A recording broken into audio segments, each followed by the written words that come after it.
Hello guys, in this video we'll make motion detective lighting system project.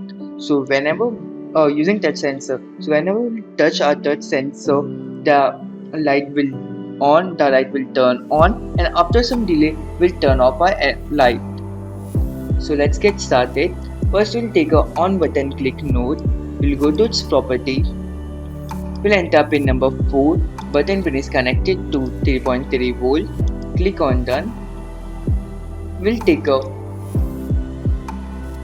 right node. So whenever the touch sensor is triggered, we'll set our LED which is connected at pin 2 of ESP32 will turn high, means the LED will glow. After some delay of 3 seconds, we'll set the LED low.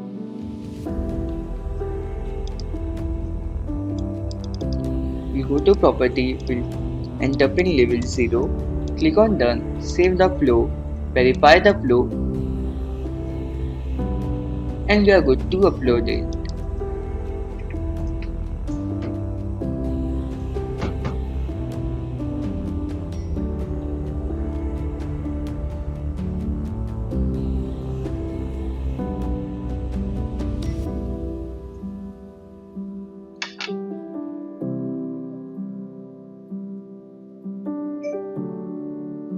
When we touch our touch sensor, the LED glows, and after a delay of 3 seconds, the LED will turn off.